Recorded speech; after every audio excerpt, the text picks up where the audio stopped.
Welcome to the Dr. Gundry Podcast.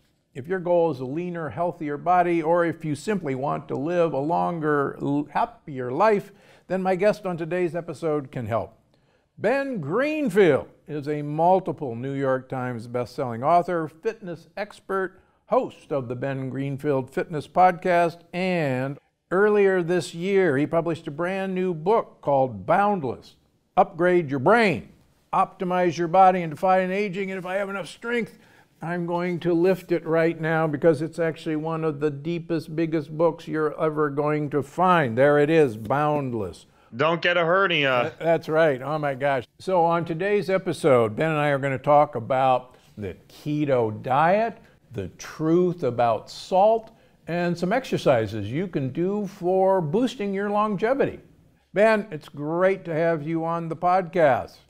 Welcome. Well, it's great to be here. I was commenting before we began recording. I feel as though I should have worn a tie and a suit coat. You look so nice, and I'm in my office on my bare feet on my treadmill wearing my old tattered hoodie. But I guess I'm just gonna have to let you show me up. No, it's kind of how I expect to see you, and our listeners want to see you, in your element. So thanks for doing that. All right, so there's some great stuff in your new book, but you say that plant-based diets can lead to amino acid deficiencies and cognitive decline. What's going on with that? Our listeners want to know. Well, they certainly can.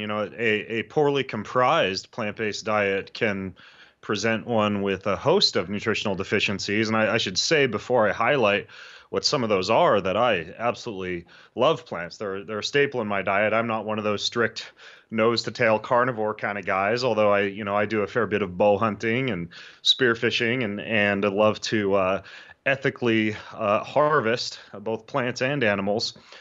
Just yesterday, I went out to the wild nettle patch, which is growing about 500 yards outside my house in the forest now, and I harvested a bunch of wild nettle and took up some wild mint and some plantain leaves and a little bit of a dandelion leaf on the way home, and stopped by our little herb garden and grabbed some rosemary and thyme, and I took all that back into the kitchen. And what I do is I ferment the nettle so it gets this really nice umami flavor. I use just old pickle brine, and I'll ferment that typically for a week or two. So I've always got a batch going, and then I just put all those wonderful wild plants into the food processor with some walnuts, some lemon zest, typically a lot of olive oil, some salt, some pepper, and I blend all that up and make like a wild plant pesto.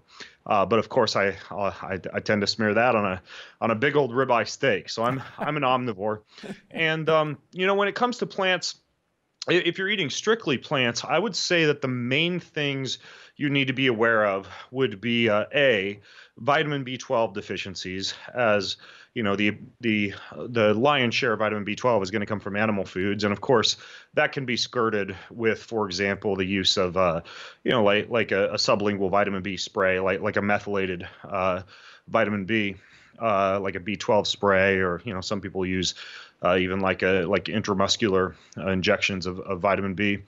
Another one is creatine, and creatine I think is incredibly important. It's a very underemphasized compound because I think it's very much associated with like the bodybuilding and the strength and the power industry. But in fact, especially in plant-based diets, it's been shown that creatine deficiencies are quite common.